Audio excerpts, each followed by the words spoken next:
교재 23쪽 탄력성으로 가겠습니다. 23쪽 탄력성 펴놓으시고요. 상당히 많이 어려워하는 부분입니다. 이 부분 기초부터 튼튼하게 한번 정리를 해드리도록 할게요. 일단 칠판 한번 보시죠. 23쪽입니다. 일단 제목은 탄력성이라고 쓰고요. 탄력성 쓰고 다시 목차 봅니다.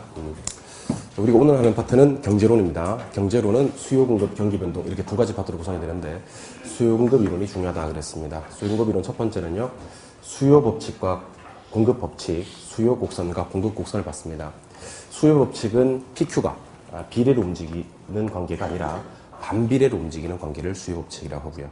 공급 법칙은 PQ가 반비례로 움직이는 게 아니라 비례로 움직이는 거예요. 요거 두 개가 헷갈릴 수가 있어요. 그러니까 가격이 상승하면 수요량은 줄고 가격이 하락하면 수요량은 늘고 가격과 수요량 사이의 반비례 관계가 수요 법칙이라면 가격과 공급량이 비례로 움직이면 공급 법칙이에요. 반비례를 한 글자로 역, 부로 마이너스라고 하고 그래프상에 표시하면 우하향합니다. 요게 디맨드 커버고요. 가격과 공급량 사이 비례 관계가 성립하는 것을 공급 법칙이라고 하고 한 글자로는 정, 부호로 플러스 요게 우상향하는 곡선으로 표시되면 공급 곡선이 됩니다. 이때 수요를 변화시키는 요인 중에서 대체제 보완제가 상당히 중요한데요. 경우의 수는 딱 4개밖에 없습니다. 자 보세요. A 가격, A 가격, A 가격, A 가격 10%, 20%, 30%, 40% B 수요, B 수요, B 수요, B 수요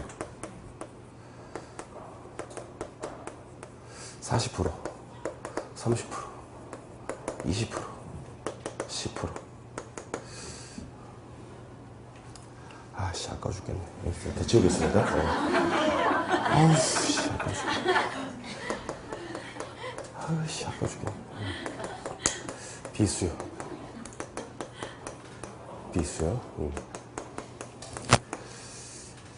40%, 30%, 20%, 10%. 자, A 가격이 상승합니다. A 가격이 하락합니다. A 가격이 상승합니다. A 가격이 하락합니다. B 수요가 증가합니다. B 수요가 감소합니다. 감소합니다. 증가합니다. 자, 이때 A, B의 관계를 대체제라고 하고요. A, B의 관계를 대체제라고 합니다. A, B의 관계를 보완제라고 하고요. A, B의 관계를 보완제라고 합니다. 여러분들이 막상 시험장에 들어가시면요. 경우의 수는 4개밖에 없어요. 그러니까 제가 지금 여러분들한테 보여드린 4개는요. 시험에 많이 출제되고 자주 출제되는 4개를 보여드린 게 아니고 그게 아니고 시험에서 나올 수 있는 경우의 수의 전부입니다. 이거 4개 경우의 수 말고 경우의 수가 없다니까? 경우의 수가 없다니까? 그럼 이 4개를 여러분들한테 제가 질문 드리면 여러분 대답을 한다니까? 한 명도 빠지고 대답을 다 하게 만들어 내가. 근데 시험장에서는 이 문제를 못 푸는 사람이 있다니까? 세상은 이처럼 과학적으로 설명이 안 되는 일들이 참 불가사의하죠, 그죠? 불가사의한 일들이 세상에 이렇게 많이 발생하고 있어요. 그러니까 시험에 나오는 경우의 수 4가지를 다 말씀드렸고 그 4가지를 다 대답을 했고 제 눈으로 똑똑히 확인도 했고 문제로 연습도 했는데 시험에 가서 이 문제를 못 맞추는 사람들이 발생할 수 있다는 겁니다. 참 이렇게 세상은 이렇게 과학적으로 설명 안 되는 일들이 많이 발생하는 것 같아요. 잘 보세요. 지하가 몇 개 나와요? 2개 나가요? 한 놈은 뭐? 가격. 나머지 한 놈의 수요. 자, 다시 한 번 더 질문. 다시 한 번 더 질문. 크기 중요하다, 방향 중요하다? 방향 중요하다. 크기는 시험에 나온다, 안 나온다? 안 나온다. 나온다. 진짜 나온다, 이거. 근데 크기는 중요한 게 아니고 방향만 보고 한다는 거예요. 그래서 여기서는 10%, 20%, 30%, 40%, 40%, 30%, 20%, 10%는 중요한 게 아니고 이 둘의 방향이 상승, 증가의 같은 방향이면 대체제, 하락, 감소의 같은 방향이면 대체제, 상승, 감소의 반대 방향이면 보완제, 하락, 증가의 반대 방향이면 보완제. 이렇게 해결하는 게 이제 우리가 중요하게 다뤄야 될 그런 내용입니다. 다시 한번 강조하지만 제가 지금 칠판에 보여드린 4가지는요. 시험에 자주 출제되는 4가지가 아니라 시험에 나올 수 있는 경우의 수 전부입니다. 요거 4개 말고 시험에 나오는 경우는 없습니다. 아시겠죠? 네. 두 번째. 탄력성에 대해서 소개해드리겠습니다. 탄력성. 자, 탄력성은요. 자, 우리가 주로 배우시는 탄력성은 가격 탄력성이에요. 가격 탄력성은요. 어떻게 이해하시면 되냐면 자극에 대한 반응의 정도예요. 자극에 대한 반응의 정도. 어떤 자극을 주냐면 가격이라는 자극을 줘요. 어떤 반응이 오냐면 양의 반응이 와요. 이걸 가지고 이제 우리가 탄력성이라고 하는 겁니다. 자, 그러면 지금부터 제가 하는 얘기 잘 들으셔야 됩니다. 잘 보세요. 자극을 10% 줬어요. 반응도 10% 왔어요. 탄력성이 얼마나 나오면 1이 나오거든요. 우리는 이것을 단위 탄력이라고 합니다. 단위 탄력. 그래서 항상 머릿속에 이 생각을 하셔야 됩니다. 탄력성은 기준점이 1이다. 기준점이 1이고 1일 때 우리는 이것을 단위 탄력이라고 부른다. 근데 이런 경우도 있을 거예요. 자극은 10을 줬는데 항상 탄력성 밑에 걸 먼저 읽어요. 자극을 10을 줬는데 반응이 20이 오는 경우가 있어. 탄력성은 얼마죠? 2죠. 2는 1보다 크잖아. 우리 이걸 갖다가 이제 우리는 탄력적이라고 불러요. 탄력적이라는 건 별게 아니고 내가 준 자극보다 반응이 많이 오는 경우를 탄력적이라고 하는 겁니다. 아시겠어요? 그럼 이런 경우도 있겠네. 자극을 10을 줬는데 반응이 5밖에 안 오는 경우도 있겠네. 그럼 10분에 오는 탄력성이 1보다 작죠? 이걸 갖다 우리가 뭐라 부르냐면 비탄력이라고 불러요. 비탄력은 별게 아니고 내가 준 자극보다 반응이 적게 오는 경우를 비탄력이라고 합니다. 그러면 네 번째, 세 가지만 있는 게 아니에요. 네 번째, 자극을 10을 줬는데 반응이 전혀 없는 경우도 있을 수 있다는 겁니다. 그럼 10분의 0. 10분의 0이 뭐예요? 0이에요. 10분의 0이 0이지 뭐. 탄력성이 0인 경우는 우리는 완전 비탄력이라고 부른다는 거예요. 완전 비탄력. 계속합니다. 자극 10에 반응이 무한대로 오는 경우도 있어요.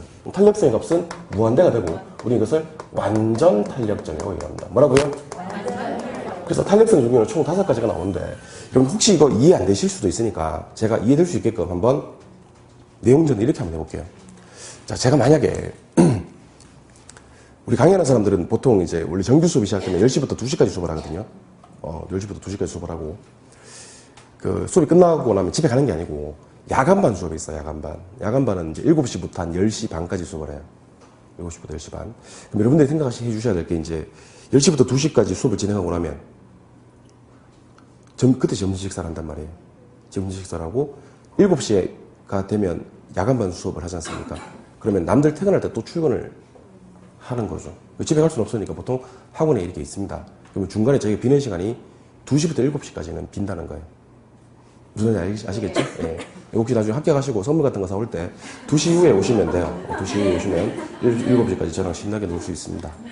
아시겠죠? 예. 오늘도 합격자 뭐 이렇게 몇 분 오신다 그러더라고요. 예. 2시부터 7시까지 오시면 됩니다. 그냥 오겠어요? 나는 그래도 근다고 보지 않거든요. 예. 그냥 오진 않을 것 같아요. 얘 때문에 합격했는데.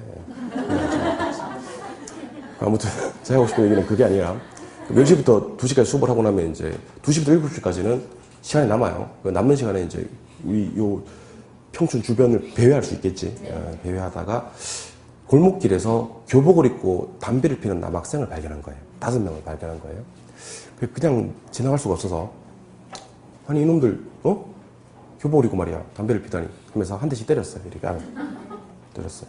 그럼 저는 그 놈들한테 어떤 자극을 줬냐면 5대 때린다는 자극을 줬어요. 때렸더니만 첫 번째 어떤 반응이 오냐면 당신 뭐야? 하면서 한 놈에 한 대씩 저를 때리는 거예요. 그래도 저는요 몇 대를 때리고 5대를 때리고 5대밖에 안 맞았죠. 그러면서 이제 결혼 선생이니까 제가 생각하는 얘기가 맞으면서 아 이놈들 그래도 단위 탄력적인 놈들이구나. 그러니까 내가 준 자극만큼만 반응이 딱 오는 경우를 단위 탄력이라고 얘기를 하는 겁니다. 단위 탄력이 되시죠. 근데 이런 경우도 있을 거예요. 제가 한 대씩 때렸으면 분명히 5대를 때렸어요. 근데 3놈은 가만히 있고 이게 2놈만 당신 뭐야? 하면서 한 대씩 때리는 거예요. 그럼 저는 5대 때리고 2대밖에 안 맞았죠? 이걸 요즘 젊은 애들이 개이득이라 그래요. 개이득. 이득이죠, 이게. 그럼 저는 맞으면서 어떤 생각을 하냐면, 아, 요거 비탄력적인 놈들이구나, 라고 생각을 하겠죠. 비탄력적인 놈들이구나. 그럼 이번에는 자, 5대 때렸어요? 한 놈이, 5대밖에 안 때렸는데, 한 놈이 2대씩 저를 때리는 거예요. 그럼 저는 10대를 맞으면서 어떤 생각을 하냐면, 아, 잘못 건드렸구나. 요 놈들 탄력적이구나, 라고 생각을 하겠지. 맞아요? 네. 그럼 이런 경우도 있을 거예요. 5대를 때렸습니다. 근데 그 놈들이 눈물을 뚝뚝 흘리면서, 이런 어른이 없었는데 고맙습니다. 앞으로 절대로 담배를 피지 않겠습니다. 하면서 그냥 갔어요. 그러면 5대를 때렸는데 반응이 전혀 없죠? 그럼 이런 놈들은 완전 비탄력적인 놈들입니다. 이해되셨어요? 마지막 하나 남았죠? 5대를 때렸어요? 난 5대밖에 안 때렸어요? 근데 이놈들이 갑자기 이상한 놈이 있다 그래서 친구를 갖다가 단체 카톡으로 모았어요. 그래서 한 40명이 와서 저를 때리고 저희 지금도 계속 맞고 있어요. 맞으면서 어떤 생각을 하겠어요? 아, 이분들 완전 탄력적이구나 이런 생각을 하겠죠. 지금도 맡고 있어요. 지금도 완전 탄력적이구나. 그날 야간반은 휴강하겠죠. 예. 그런 경우로 나타나는 우리는 교수님 개인 사정으로 휴강. 이렇기 때문에 결혼생이 골목길에서 때리다가 완전 탄력적인 놈들한테 걸려서 당분간 강의하지 못하겠구나라고 생각하면 되겠죠. 그러니까 탄력성이라는 것은 내가 준 자극 대비 반응을 보는 거예요. 그러니까 내가 자극을 줬을 때 반응이 그만큼만 오면 단탄력. 준 자극에 비해서 반응이 못 미치면 비탄력. 준 자극 대비 반응이 더 많이 오면 탄력. 자극 대비 반응이 한 개도 없으면 완전 비탄력. 자극에 반응이 무한대로 오면 완전 탄력. 이렇게 얘기를 하는데 더 중요한 걸 알려드리겠습니다. 자, 보세요. 항상 여러분들 이제 우리 수요곡선과 궁극곡선 그래 봤었죠? 예. 그럼 제가 지금 여러분들 이해하기 쉽도록 궁극곡선을 가지고 얘기를 한번 해볼게요. 궁극곡선. 자, 궁극곡선은 우상향 맞습니까? 예. 자, 보세요. 요거 우상향이에요, 아니에요? 맞죠? 요거 우상향이에요, 아니에요? 맞죠? 근데 요렇게 되는 경우도 있고 요렇게 되는 경우도 있어요. 뭐가 다르냐면 기울기가 다른 거예요. 요거는 우리가 완만이라고 읽고요. 요거는 가파름이라고 읽어요. 요거는 수평이라고 읽고요. 요거는 수직이라고 읽고요. 이유는 묻지 마세요. 나중에 할게요. 지금은 요런 경우는 또 우리는 탄력적이다 라고 얘기를 해요. 요런 경우는 비탄력적이라고 얘기를 하고, 요런 경우는 완전 탄력적이라고 얘기를 하고요. 요런 경우는 완전 비탄력적이라고 얘기를 해요. 제가 하고 싶은 얘기는 이런 겁니다. 기울기가 완만하냐 가파르냐로 판단해 주셔야 돼요. 기울기가 완만하냐 가파르냐. 기울기가 완만해질수록 탄력이고요. 가팔라질수록 비탄력이에요. 그러다가 너무 가팔라서 수직이 되면 비탄력은 비탄력인데 완전 비탄력이라고 얘기하는 거고요. 완만해지면 탄력이라고 그랬잖아요. 근데 요거는 수평이면 완만하기는 완만한데 완전 완만하기 때문에 요거는 완전 탄력이라고 그래요. 그래서 이유는 나중에 할게요. 제가 아까 그랬잖아요. 결론을 내놓고 이유는 나중에 설명이 된다 그랬잖아요. 공인중개사 공부는 그렇다 그랬잖아. 지금 이렇게 합시다. 기울기가 수평이면 뭐? 완전 탄력. 완만하면 탄력. 가파르면 비탄력. 수직이면 완전 비탄력. 요거는 여러분들 암기해 놓는 게 좋습니다. 그래서 집에 가실 때 혹시 차로 오신 분들은 신호 받았을 때 딱 4개를 한번 해보는 거예요. 자, 완전 비탄력. 비탄력. 탄력. 완전 탄력. 이렇게. 그걸로도 한번 해보지. 완전 탄력. 탄력. 비탄력. 완전 비탄력. 그 뒤에서 빵 하면 출발하면 되니까. 아시겠죠? 예. 그러니까 계속 기울기와 탄력성의 연관관계를 기억하셨으면 좋겠습니다. 왜냐하면 시험에서 수요가 탄력적인데 비탄력적일 때 놔주면 참 좋고, 완전 탄력적일 때 완전 비탄력적일 때 놔주면 좋은데 이렇게 나오기도 하거든요. 수요 곡선은 수직이고 이렇게 나와요. 수요 곡선이 수평이고 이렇게. 그 다음에 기울기가 완만할 때 가파를 때 이렇게 나온다고. 그러니까 여러분들은 탄력성과 기울기 관계는요, 이게 왔다 갔다 하실 수 있었으면 좋겠어요. 이거 뭐라고요? 완전 탄력. 완만하면 탄력. 가파르면 비탄력. 수직이면 완전 비탄력. 그러니까 완전 비탄력, 비탄력, 탄력, 완전 탄력, 완전 탄력, 탄력, 비탄력, 완전 비탄력. 이렇게 할 수 있었으면 좋겠습니다. 자, 그리고 우리가 배우셔야 될 탄력성은 수의 가격 탄력성도 있고 공급의 가격 탄력성도 있는데, 저는 여러분들한테 수의 가격 탄력성과 공급의 가격 탄력성을 모두 보여드릴게요. 일단 7번 보세요. 자, 잘 봐야 돼요. 자, 수요의 가격 탄력성이 있고요. 공급의 가격 탄력성이 있습니다. 일단 비중을 보겠습니다. 압도적으로 시험에서는요, 수요의 가격 탄력성이 나올 비중이 압도적으로 높습니다. 그러니까 수요의 가격 탄력성 위주로 공부를 하셔야 됩니다. 지금 보세요. 수요의 가격 탄력성은 공식이 어떻게 되냐면요, 가격의 변화율분의 수요량의 변화율입니다. 항상 탄력성 구하는 공식은요, 뒤에 거 변화율분의 앞에 거 변화율 하시면 돼요. 무엇의 변화율분의? 뒤에 거 변화율분의 앞에 거 변화율. 그럼 공급의 가격 탄력성은 무엇의 변화율분의? 가격의 변화율분의 공급량의 변화율. 이렇게 하시면 된다는 거죠. 이해되셨어요? 예. 그럼 한번 해볼게요.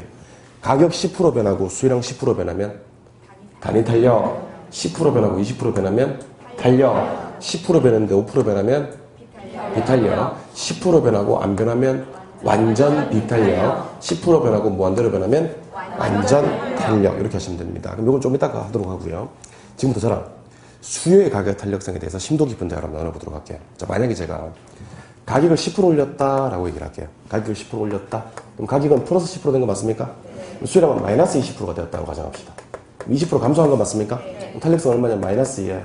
맞아요? 네. 마이너스 2인데 잘 봐요. 잘 봐요. 자, 아까 가격 탄력성의 종류를 봤었잖아요. 가격 탄력성은 최소값이 얼마?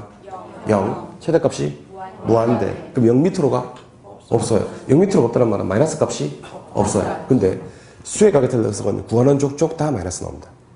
왜냐하면 가격과 수요량 사이의 관계가 무슨 관계? 반비례. 한 글자로 역, 부호로 마이너스. 그 마이너스 나오면 돼, 안 돼? 안 돼요. 그래서 수요의 가격 탄력성은 공식에서 유일하게 절대값을 씌웁니다. 뭘 씌운다고? 절대값 씌웁니다. 절대값의 정의를 내려드릴게요. 절대값에 2가 있으면 그냥 2고요. 절대값에 마이너스 2가 있으면 그래도 2예요. 이거 이해되십니까? 그러니까 절대값을 씌우면 2가 되고 2가 된다는 거지. 그 안에 있는 부호를 다 뭐로 만들어버리겠다? 플러스로 만들어버리겠다. 그게 절대값입니다. 그럼 수의 가격 탄력성은 뭐 덕분에? 절대값 덕분에 무조건 뭐가 된다? 플러스가 되는 겁니다. 그러다 보니까 시험 문제가 이렇게 나옵니다. 자, 시험 보세요. 자, 방금 제가 수의 가격 탄력성 구하는 공식을 말씀드렸어. 수의 가격 탄력성은 가격의 변화율분의 수요량의 변화율이다 그랬습니다. 그럼 문제, 첫 번째 문제 나갑니다. 가격이 5% 인상되었더니 수요량이 7% 감소되었다. 이게 다 기출 문제입니다. 이때 수의 가격 탄력성은 얼마입니까? 그럼 이렇게 얘기해야 됩니다. 자, 5일은 5, 5, 4, 20 맞습니까? 얼마? 1.4인데 마이너스 1.4가 답이에요? 1.4가 답이에요? 1.4가 답이에요. 원래는 요게 플러스고 요게 마이너스이기 때문에 마이너스 1.4가 답인데 뭐 덕분에? 절대값 덕분에 1.4가 답이 되는 겁니다. 이렇게 시험에 나오면 그의 시험은 수요 공급 이론이 상당히 쉬운 거예요. 제가 봤을 때는요, 이렇게 안 나올 것 같아요. 안 나올 것 같고 이렇게 나올 것 같아요. 칠번 보세요. 자, 수요 가격 탄력성이 입니다. 이렇게 나와요. 가격이 4% 인상되었습니다. 수요량이 어떻게 변합니까? 이렇게 잠깐만 대답하지 마요. 옆 사람도 그 눈치챌 수 있어요. 대답하지 마요. 오지선다니까 오지선다 보여드릴게요. 자, 2% 증가, 2% 감소, 8% 증가, 8% 감소, 4% 감소. 자, 일단 이 문제 정답을 한번 생각해 보시고 대답하시면 됩니다. 이 문제 정답은 몇 번? 4. 이 문제 답은 4번입니다. 4번이 정답입니다. 자, 7번 보시죠. 가격이 상승하면 수요량은 뭐예요? 감소합니다. 왜 감소하죠? 법칙이에요, 이게. 그게 법칙이에요. 가격이 상승하면 수요량이 감소하는 법칙입니다. 근데 4, 2. 몇 프로 감소? 8% 감소가 답이 되는 겁니다. 근데 상당히 많은 수험들이 몇 번을 체크하냐면 3번을 체크합니다. 8% 증가를 체크합니다. 그러니까 뭐 4, 2, 8 이렇게 3번 체크하고 시험장 나와서 뭐라는지 아세요? 오, 4번도 8%네? 그러는 거예요. 4번도 8%네? 그러는 거예요. 8%가 두 개 있다는 걸 인지 못하는 겁니다. 자, 가격이 뭐하면 상승하면 수요량이 감소하는 건 수요 법칙입니다. 그래서 여러분들이 제일 먼저 해야 되는 동은 가격 상승하면 수요량은 뭐 한다? 감소된다. 그러니까 증가가 답이 아니라는 걸 꼭 이제 골라내셔야 됩니다. 아시겠어요? 그 다음에 4, 2, 8%가 감소한다는 걸 뒤늦게 찾아내야 되는 거지. 그럼 여러분들 이게 이해했는지 못했는지 요거 테스트 한번 해볼까요? 자, 가격이 4% 하락했어요. 탄력성이 0.5입니다. 이때 수요량은 얼마나 변합니까? 문제 나갔습니다. 생각 좀 하세요. 생각 좀 하셨어? 네. 정답 몇 번? 2. 몇 번? 문제 답은? 문제 정답은? 1번입니다. 1번. 자, 이번에 왜 정답이 1번인지 보여드리겠습니다. 제가 두 개를 바꿨거든요. 자, 먼저 가격이 뭐였냐면 하락했습니다. 하락. 가격이 하락하면 양은 뭐야 돼? 증가돼야 됩니다. 맞죠? 일단 감소가 다 답이 아니야. 이번에는. 맞죠? 근데 몇 프로가? 0.5. 절반이죠, 절반. 몇 프로? 2% 증가가 답이 된다는 겁니다. 그러니까 여러분들이 생각하셔야 될 게 뭐냐면 수요의 가격 탄력성에서도 뭐는 적용된다? 법칙은 적용된다는 겁니다. 가격이 상승하면 수요량은 뭐하고?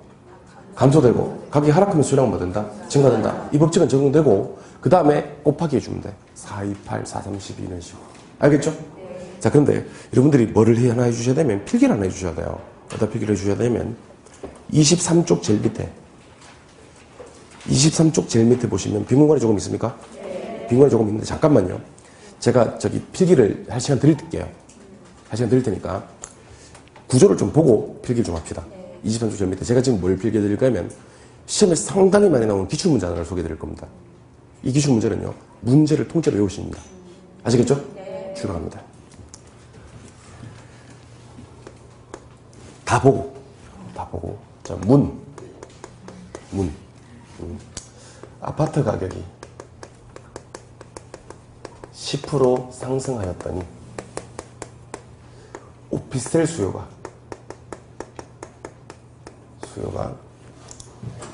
7% 증가하고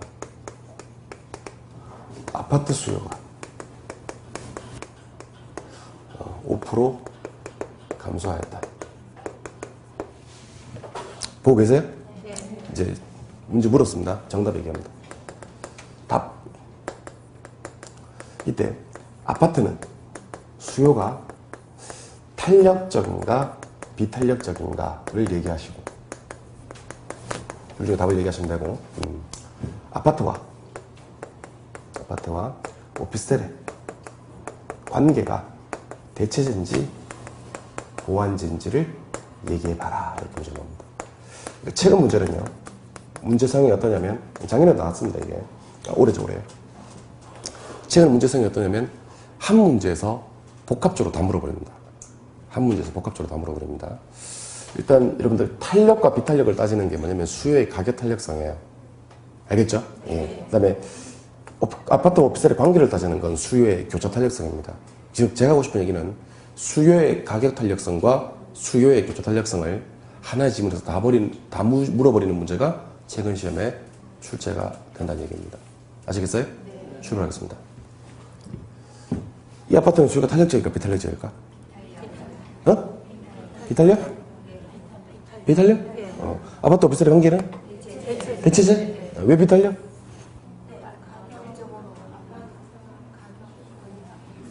말할 수 없어? 왜 대체제?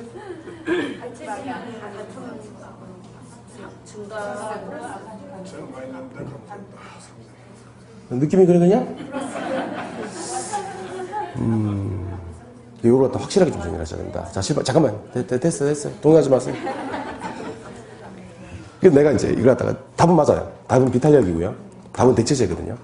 자, 여러분 이 문제 풀기 위해서 필요한 내용이 두 개가 있습니다. 하나는 수요의 가격 탄력성입니다.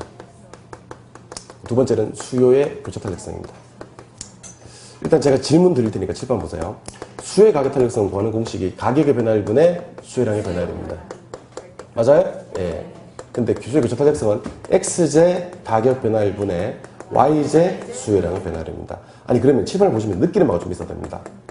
수요의 가격 탄력성과 수요의 교차 탄력성은 수요의 가격 탄력성과 수요의 교차 탄력성은 공식이 비슷합니다. 자, 무엇의 변화율분의 가격의 변화율분의 수요량의 변화율, 가격의 변화율분의 수요량의 변화율. 근데 공식의 차이점은요. 여기는 자 따라해봐요. 내거 가격, 내거 수요량. 내거 가격과 내거 수요량 관계를 가지는 거예요. 근데 교차 탄력성은요. 무슨 가격? 내거 가격, 다른 놈 수요량. 내거 가격과 다른 놈 수요량 관계를 가지는 거예요. 자 그러면 시판 보세요. 여러분들 10% 보입니까? 5% 보입니까? 이거 중요하겠어 안 중요하겠어? 중요해 안 중요해? 중요해 안 중요해? 한 사람은 왜 자꾸 왔다 갔다 해? 저 다시 한번 더 시간을 드릴게요. 대답하세요. 10% 5% 있잖아요. 중요해 안 중요해? 중요해요. 자 보세요. 아파트 가격이 10% 상승했나요? 네. 맞나요? 네. 아파트 수요는 몇 프로 감소했어요? 5% 감소했어요? 네. 맞아요? 네. 원래는 이게 마이너스 0.5인데 절대값 씌운다 그랬잖아요. 그래서 0.5예요. 맞아요? 0.5는 1보다 커요? 작아요? 그래서 얘를 비탄력이라고 부르는 거예요. 이해되셨어요? 네. 이번에는 저랑 이거 한번 해봅시다. X제 가격이 아까 10% 뭐 했어요? 상승했어요. 맞아요? 네. 오피스텔, 이게 Y제입니다. 네. 제가 두 개니까. Y제 수요가 몇 프로? 7% 증가했습니다. 맞아요? 네. 여기서 10%, 7% 중요해, 안 중요해? 안 중요해. 이게 안 중요해, 안 중요해. 이건 중요한데.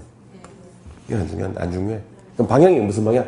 같은 방향. 0.7이거든요? 0.7은 플러스야, 마이너스야? 플러스지. 선생님, 그러면 도대체 뭐가 마이너스인데 하시는 분들은 마이너스 0.7이 마이너스예요. 그냥 0.7은 플러스예요. 미둘은 무슨 제다? 대체제다. 여러분들 이거 지금은 완벽하게 이해할 수 없을 거예요. 그래서 제가 필기해놓으라고 하는 거예요.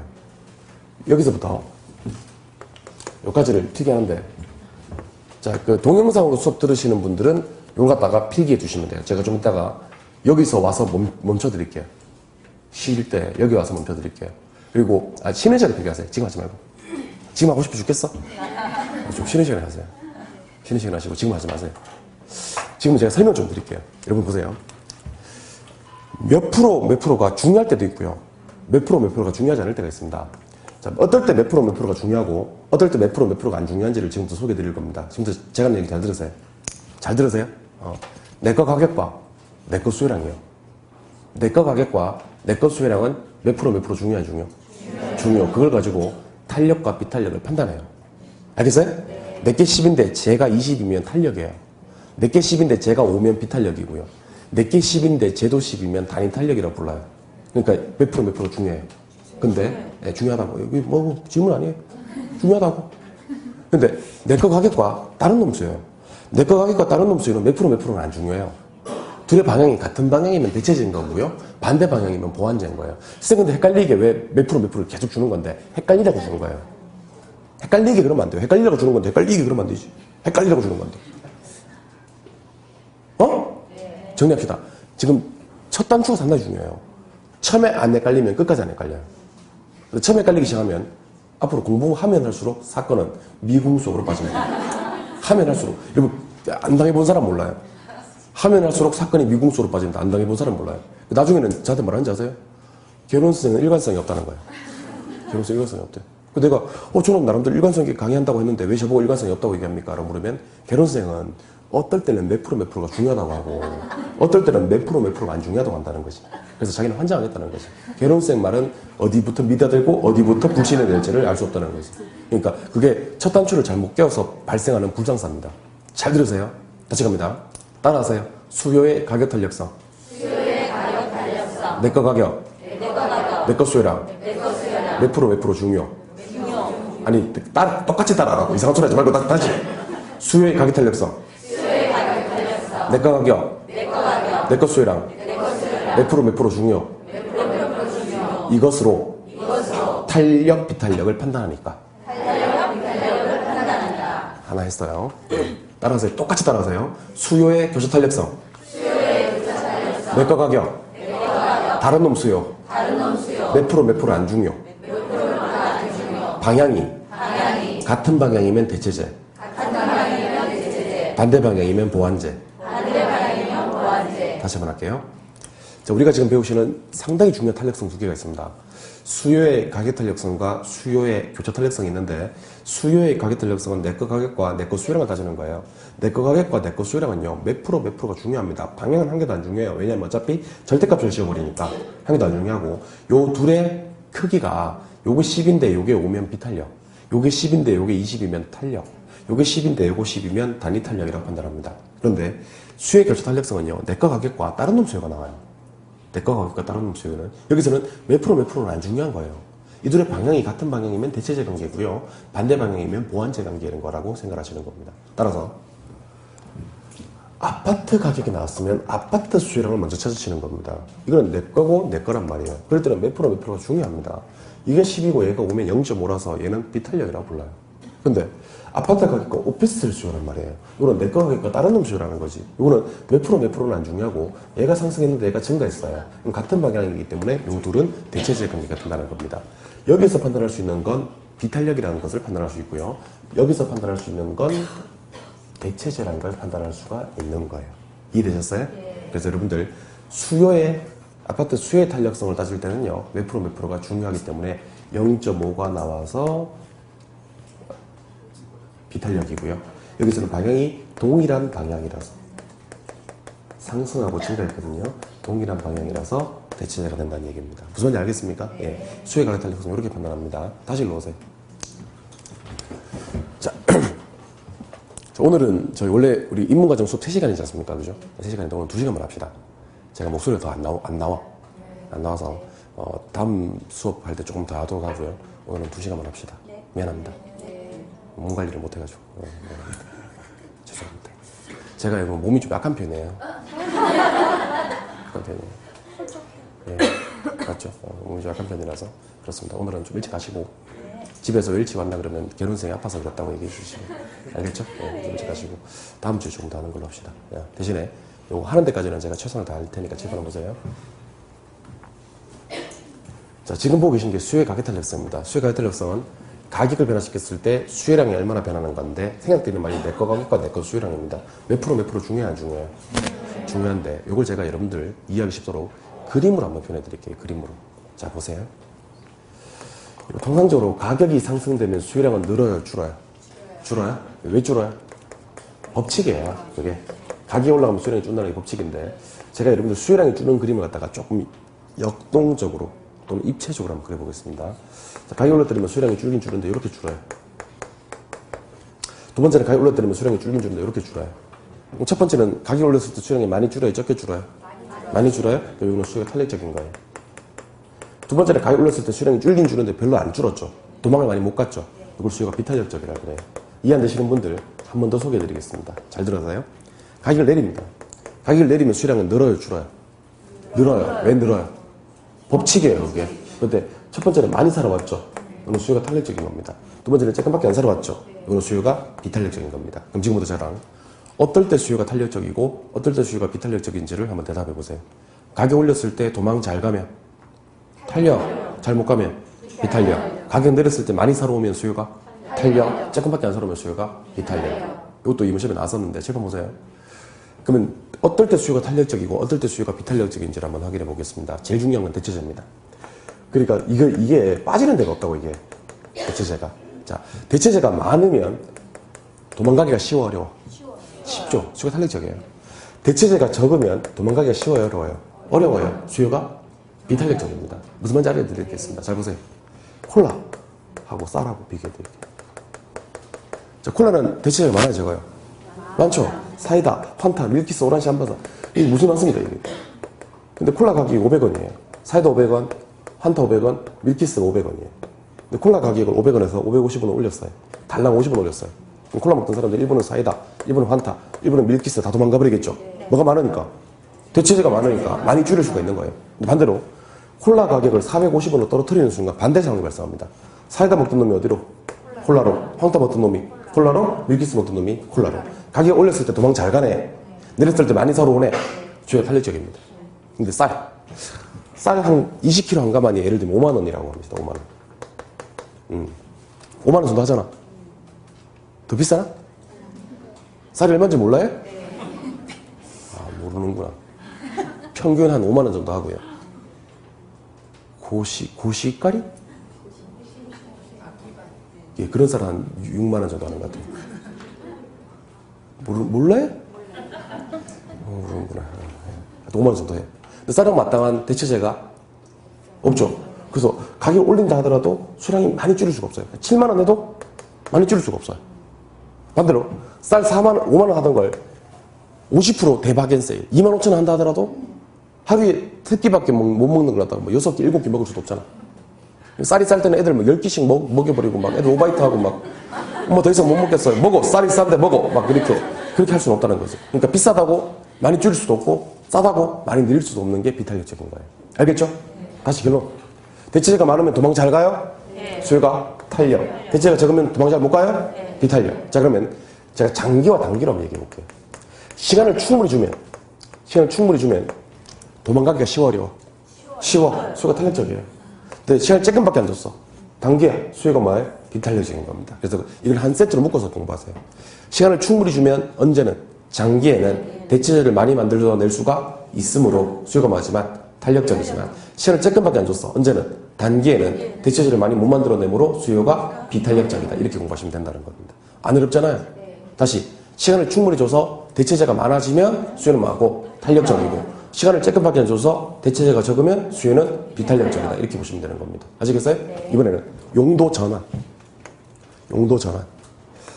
자, 용도 전환이 용이하면 수요가 탄력적이고요. 용도 전환이 곤란하면 수요가 비탄력적입니다. 용도 전환이 쉬우면 도망가기가 쉽다, 어렵다? 쉽다. 수요가 탄력적이지만 용도 전환이 곤란하면 수요가 비탄력적이다. 이렇게 시험이 잘 안 나와. 그럼 시험에는 구체적으로 묻습니다. 자, 주거용하고 상공업용하고를 묻습니다. 자, 지금부터 하는 얘기 잘 들으세요. 지금부터 하는 얘기 잘 들으셔야 됩니다. 자, 자 보세요. 자, 아파트, 단독주택, 빌라. 아파트, 단독주택, 빌라. 자, 아파트, 단독, 빌라는 전부 다 뭐죠? 주거용입니다. 맞아요? 그럼 여러분들, 단독주택 살던 사람들이 아파트로 오고 빌라로 살던 사람들이 아파트로 오기가 쉬워, 어려워? 주거용은 상대적으로 쉽다고 얘기합니다. 왜냐하면 이사 해주면 되니까. 이사 하루 만에 이제 할 수 있나? 하루 만에 이제 됩니다. 그럼 주거용 전환이 쉬워서 수요가 탄력적인데 잘 들으셔야 돼요. 상공업용. 자, 상업용이랑 공업용은요. 자, 보세요. 학원 건물도 상가 맞습니까? 노래방도 상가 맞나? 호프집도 상가 맞고. 그러면 학원 건물에서 호프집 할 수 있어, 없어? 있긴 있어요. 왜 그렇게 사람이 단호하세요? 생각 좀 해봐. 왜 그렇게 단호한데 책임질 수 있나? 다시. 노래방에서 호프집 할 수 있나? 호프집에서 노래방 할 수 있고? 할 수는 있는데요. 전환이 상당히 오래 걸려요. 일단 이사만 나도 되는 건 아니고 이런 문제는요. 뭐 인테리어라든지 설비라든지 여러 가지 문제를 다 해결해야 돼요. 전환이 그만큼 어렵다. 전환이 어려우면 도망가기가 어렵다. 수요가 비탄력적인 거예요. 자, 자동차 공장에서 신발 공장 할 수 있어요? 없어요? 있어요. 있긴 있는데 전력, 기계, 설비, 공장은 더 복잡할 거예요. 다 바꿔야 됩니다. 전환이 어렵다. 그러면 이제 이것도 묶어서 주거용은 전환이 어때서? 쉬워서 수요가 많은데 탄력적인데 상공업용은 전환이 어때서? 어려워서 수요가 비탄력적이다. 마지막 이거 한번 해보죠. 여러분들 사치제 해봐요. 따라해봐요. 사치제. 한 번 더. 필수제. 여러분들 인간 생활에서 꼭 필요한 제를 뭐라 그래요? 필수제. 꼭 필요한 게 아닌 게 사치제. 사치제는 의미가 두 개예요. 고가품도 사치제고요. 꼭 필요한 게 아닐 때는 저가품이라서 사치제라 그래요.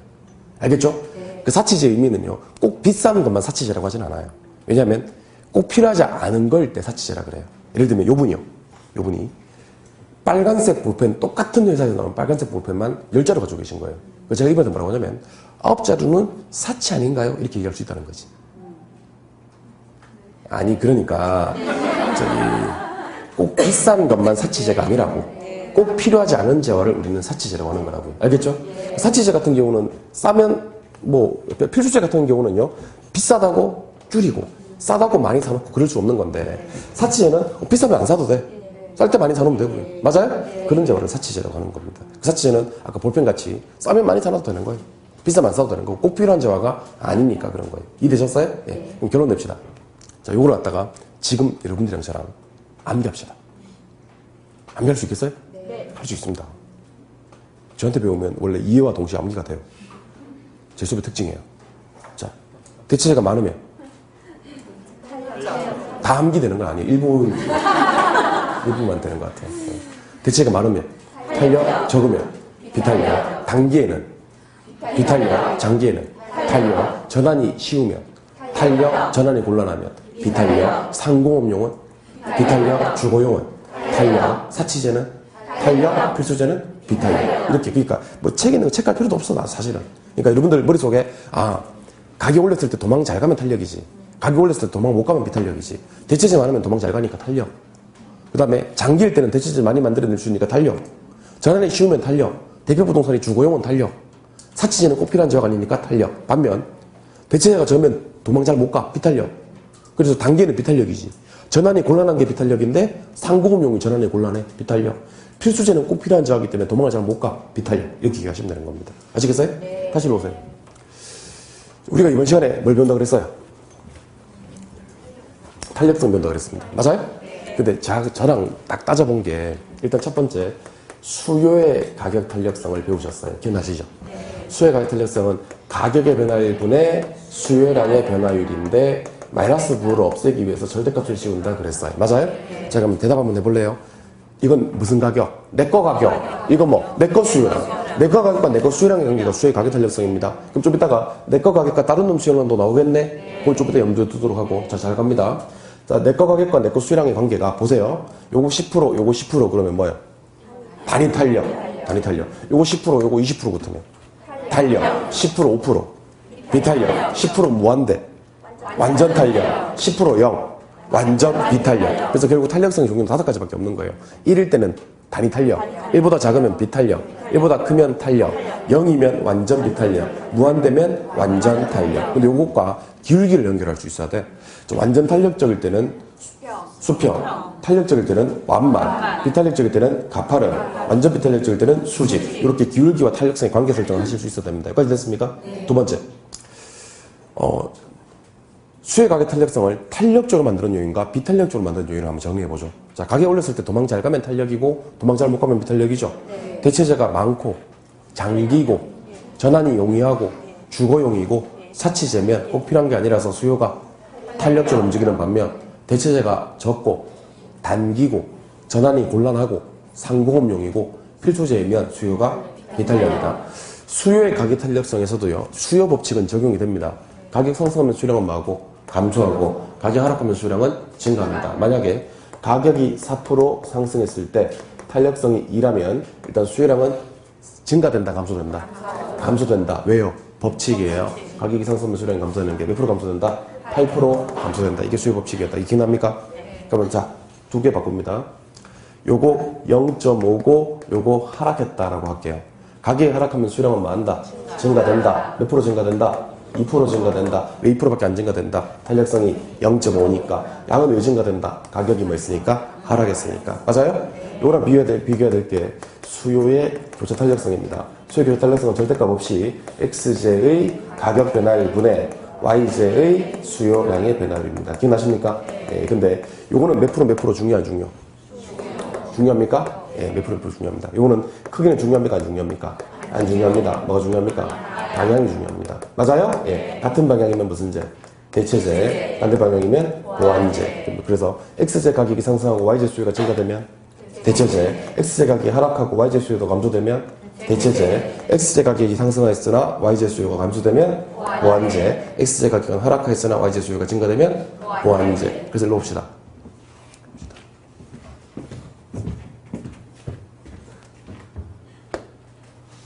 자, 아파트 가격이 10% 상승했습니다. 오피스텔 수요가 7% 증가했습니다. 10% 7%는 중요 안 중요? 안 중요. 아파트 가격 뭐? 상승. 오피스텔 수요 증가. 아파트 오피스텔은 무슨 제? 대체제 관계. 여기서는 뭐 중요? 방향이 중요하고 같은 방향이네. 그죠? 대체제입니다. 다시. 아파트 가격 10% 상승했죠? 아파트 수요가 5% 감소했죠? 10% 5%는 중요 안 중요? 중요. 탄력성 0.5가 나온다 그랬죠? 그럼 뭐예요? 비탄력입니다. 결론. 내거 가격과 내거 수요량은 몇 프로가 중요한데 중요한데 그걸로 뭘 따지니까? 탄력과 비탄력을 따지니까 내거 가격과 다른 놈 수요량은 몇 프로가 중요 안 중요? 안 중요. 뭐가 중요합니까? 방향. 같은 방향이면 무슨 제? 대체제. 반대 방향이면 보완제. 아시겠어요? 그래서 일로 옵시다.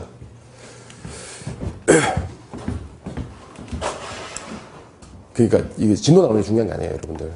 진도는 내가 나갈게. 알아서 나갈게, 진도는. 진도는 뭐가 중요하겠습니까? 알고 넘어가는 게 중요하지.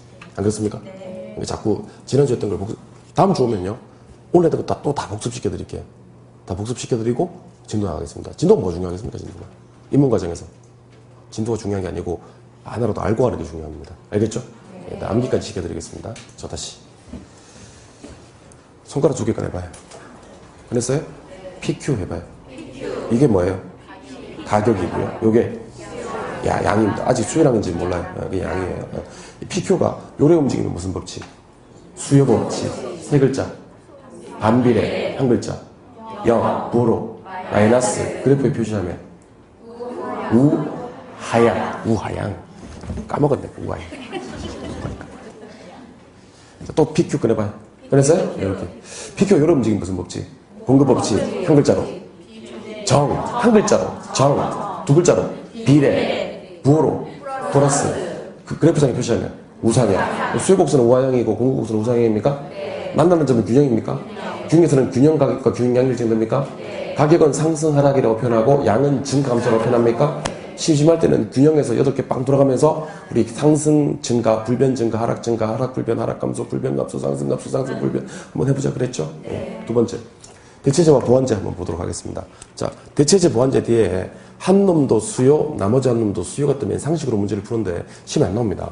한 놈은 가격 뜨고 나머지 한 놈 수요가 뜨는 게 핵심인데 한 놈 가격과 나머지 한 놈 수요가 같은 방향이면 무슨 제?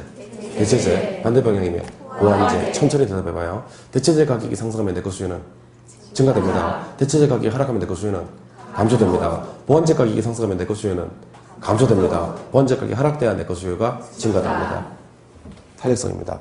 수요의 가격 탄력성과 수요의 교차 탄력성을 구분하셔야 되는데 수요의 가격 탄력성은 가격의 변화율분의 수요량의 변화율의 절대값 결수입니다. 이거는 내거 가격과 내거 수요량의 관계입니다. 근데 수요의 교차 탄력성은 X제 가격 변화율분의 Y제 수요량의 변화율이라고 해서 내거 가격과 다른 놈 수요입니다. 위에서는 몇 프로가 중요합니다. 이거 가지고 탄력과 비탄력 판단하거든요. 밑에 거에서는 몇 프로는 안 중요합니다.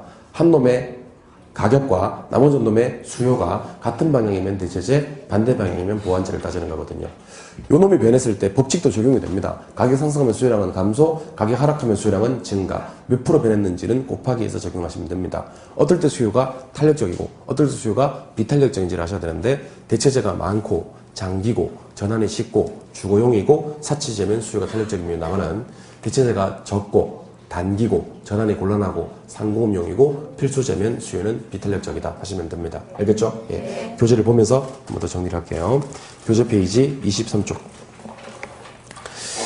교재 페이지 23쪽에 가시면 수요의 가격 탄력성 나옵니까? 예. 수요의 가격 탄력성은 한 상품의 가격이 변할 때 그 상품의 수요량이 얼마나 변하는 것을 측정하는 척도에서 박스 안에 수요의 가격 탄력성 구하는 공식 가격의 변화율 분해 있습니까? 가격 동그라미. 수요량의 변화율 나옵니다. 수요량 동그라미. 밑에 가격 동그라미, 위에 수요량 동그라미. 하셨습니까? 자, 가격과 수요량의 동그라미 하신 분들은 앞에다가 한번 써보세요. 가격 앞에다가 X제. 수요량 앞에다가 X제. 둘 다 X제, X제 했습니까? 그럼 수요의 가격 탄력성은 내 거 가격 변화율 분해, 내 거 수요량의 변화율. Y제가 아니라고. 내 거 가격분에 내 거 수요량의 변화를 얘기하는 겁니다. 이해되셨습니까? 내려오시니까 가로 2번에 탄력성의 크기 나옵니까? 0일 때는 뭐? 완전 비탄력 옆에 뭐라고 돼 있어? 수직의 동그라미. 1보다 작으면 뭐? 비탄력 옆에 뭐라고 돼 있어? 가파른 동그라미. 1일 때는요 단위 탄력적이란 말에 동그라미 해보세요. 단위 탄력, 직각삼각형수 말고 단위 탄력적인 동그라미 하시고. 1보다 크면 뭐라고 돼 있어요? 탄력적 옆에 완만의 동그라미. 무한되면 뭐예요? 완전 탄력의 수평의 동그라미. 다시 묻겠습니다. 탄력성이 0이면 완전 비탄력의 기울기, 수직. 1보다 작으면 비탄력의 가파른. 1이면 뭐라고 부른다? 단위 탄력. 1보다 크면 탄력의 기울기, 완만.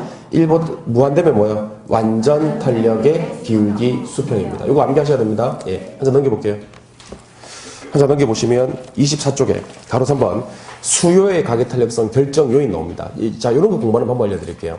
이런 거 공부하는 방법은 어떨 때 탄력적인지 어떨 때 비탄력적인지를 둘 다 알긴 알아야 됩니다. 하지만 초반에 공부하실 때는요, 한 개를 집중적으로 공부합니다.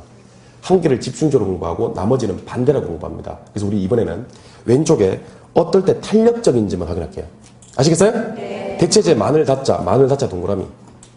그 옆에 장기 동그라미, 용이 동그라미, 주거용 동그라미, 사치제 동그라미. 자, 동그라미 한 것만 대답해 주십니다. 천천히. 내가 말을 만들어 볼게요. 여러분들은 대답해 주세요. 수요의 가격 탄력성을 탄력적으로 만드는 요인입니다. 대체제가 많을수록, 기간이 장기일수록, 용도 전환이 용이한 어떤 부동산, 주거용, 어떤 재화일수록, 사치제일수록 수요가 탄력적이라는 얘기입니다. 이해되셨어요? 그럼 어떨 때 수요가 비탄력적인지는 반대로 얘기해 줍니다. 대체제가 적고, 기간은 단기고, 전환은 곤란하고, 어떤 부동산 상공업용, 어떤 부동산 필수제일 때는 수요가 비탄력적이다. 그러니까 그거까지 동그라미 하시면 나중에 짬뽕 돼가지고 탄력인지 동그라미 했어? 했어. 아, 찝찝해 죽겠네 이거. 화이트 있어, 화이트 좀 뿌리죠. 자, 화이트 좀 지워요.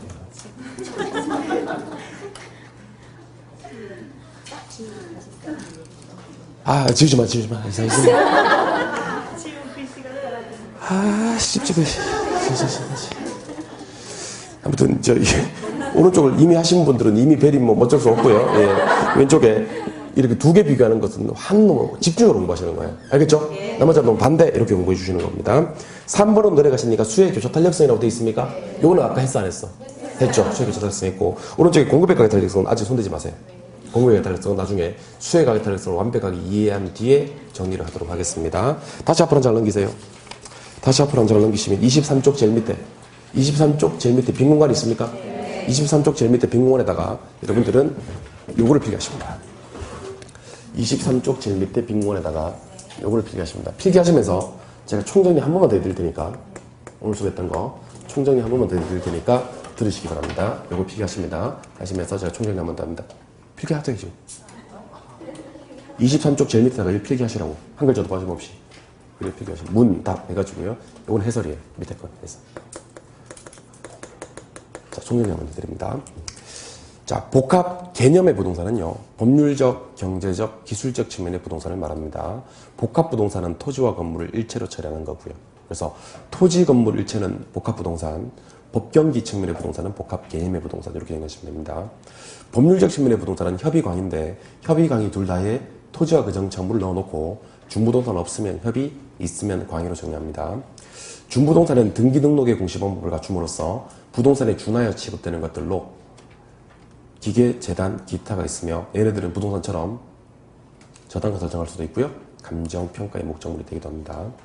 경제적 측면의 부동산에는 자산자본, 생산요소, 소비재 상품이 있는데 토지는 일반적으로 생산요소지만 소비재가 되는 경우도 있습니다. 기술적 측면은 물리적 측면 해도 되고요. 유형적 측면 해도 됩니다. 눈으로 확인이 가능한 것들이니까 자연, 공간, 위치, 환경 같은 것들이 있습니다. 건축이 가능한 토지, 주상공만 얘기하는 게 택지. 그거 받고 건축이 불가능한 땅까지를 모두 일컫는 게 이미 부지입니다. 택지농지, 임지, 상관에 전환이 되고 있으면 후보지고요. 내에서 전환이 되면 이행제예요. 지번 붙여서 등기 등록하는 게 되면 필지고요. 가격이 비싼 일단의 토지는 획지라고 합니다. 좁은 접속면이 있고 자루형 모양을 띠며 허가 나는 땅은 대지, 그런 접속면도 없고 허가 안 나는 땅은 맹지입니다. 건물이 없는 땅은 나지, 있는 땅은 건부지인데 건부지는 강가되는 게 원칙인데 정부가 개입해서 규제를 강화하면 건부지가 될 수도 있습니다. 건폐율 때문에 비어놓은 땅은 공지, 도시토지로서 방치한 땅은 공한지, 놀고 있는 땅은 유휴지, 쉬고 있는 땅은 휴한지입니다. 부동성 때문에 벌어지는 일은 3개입니다. 국지와 임장활동, 외부효과. 영송성 때문에 벌어지는 일은 4개입니다. 재생산 이론 적용 불가, 소유와 이용의 분리, 임대차 시장, 그 다음에 가치보존력 투자자의 장기 장래 예측. 부증성 때문에 벌어지는 일단 2개만 합시다. 생산비 법칙 적용 불가, 희소성 집약화. 개별성 때문에 벌어지는 일 3개입니다. 일물리가의 법칙 적용 불가, 개별화, 독점화, 개별 분석, 원리 이론 노출 곤란, 비교 곤란입니다. 수요 공급 이론으로 넘어오겠습니다. 수요 공급 이론에서 첫 번째로 우리가 보실 내용은 수요 공급 법칙과 수요 공급 곡선입니다. 가격과 수요량 사이의 반비례 관계, 역, 마이너스, 우와 양은 수요 법칙과 수요 곡선입니다. 가격과 공명 사이의 비례, 정, 플러스, 우상향은 공급 법칙과 공급 곡선입니다. 우하향 수요 곡선, 우상향 공급 곡선 만나는 점 균형. 균형에서는 균형 가격과 균형량. 가격 상승 양증가, 가격 불변 양증가, 가격 하락 양증가. 가격 하락 양 불변, 가격 하락 양 감소, 가격 불변 양 감소, 가격 상승 양 감소, 가격 상승 양 불변 할 수 있어야 됩니다. 대체제와 보완제로 갑니다. 자, 콜라는 대체제일까요, 보완제일까요? 한다면 모른다라고 하셔야 됩니다. 대체제, 보완제는 통상적으로 두 제화가 나왔을 때만 쓸 수 있는 말인데 한 놈 수요가 나왔을 때는요, 상시로 풉니다. 이쪽 수요 증가되고 이쪽 수요 감소한다거나 이쪽 수요 감소되고 이쪽 수요 증가되면 대체제고요. 요거 수요 증가해야 요거 수요 증가되고 요거 수요 감소되면 요거 수요 감소되는 건 보완제입니다. 이때 시험에 나오는 건 한 놈의 가격과 나머지 한 놈의 수요입니다. 한 놈 가격과 한 놈의 수요가 같은 방향이면 대체제고요. 반대 방향이면 보완제입니다. 따라서 대체제 가격 상승, 수요 증가, 대체제 가격 하락, 수요 감소입니다. 보완제 가격 상승, 수요 감소, 보완제 가격 하락, 수요 증가입니다. 탄력성으로 가도록 하겠습니다. 수요와 공급의 탄력성에서는 일단 가격 탄력성을 봐야 되는데 1이면 단위 탄력, 1보다 크면 탄력, 1보다 작으면 비탄력, 무한대면 완전 탄력, 그 다음에 제로면 완전 비탄력입니다. 완전 탄력일 때는 수평, 완만하면 탄력, 가파르면 비탄력, 수직이면 완전 비탄력이 됩니다. 수의 가격 탄력성은요, 몇 프로가 중요합니다. 이걸 가지고 탄력과 비탄력을 판단해야 되거든요. 따라서 내가 가격과 내거 수요량은 몇 프로가 중요. 그거 가지고 탄력과 비탄력을 판단하니까 수의 교차 탄력성은 내거 가격과 따로 놈 수요입니다. 여기서는 몇 프로는 안 중요하고 방향이 같은 방향이면 대체제, 반대 방향이면 보완제로 문제를 풉니다. 여기까지가 지난주 수업과 오늘 수업 내용의 모든 것이고요. 원래 같으면 오늘은 이제 탄력성까지 하고 균형하고 경기 변동까지 가야 되는데 제 몸 상태가 별로 안 좋아서 목소리가 안 나고 해서 균형과 경기 변동은 다음 주에 미뤄서 하도록 하겠습니다. 다음 주에 미뤄서 수업을 진행하고 다음 주는 수요 공급 이론 끝나고요. 시장론에서 저 중요한 파트를 좀 점검을 해드릴 거예요. 시장론에서는 뭐가 중요하냐면 다음 주에 할 건데 앞부분은 됐고 지대론 하는 게 중요합니다. 지대론. 요거 암기 파트인데 제가 요런 거 어떻게 암기하면 됩니다라고 알려드릴게요. 그 다음에 또 입시선정에 가시면 계산 문제가 하나 있습니다. 벌써 계산 문제를 하느냐? 예, 하나는 하겠습니다. 그러니까 허프의 확률 모형, 레일리의 소멸력 법칙으로도 시험에 나오는 건데 확률 모형이 지금 5년 연속 시험에 나오고 있습니다. 5년 연속. 그래서 한번 정리를 할 거고요.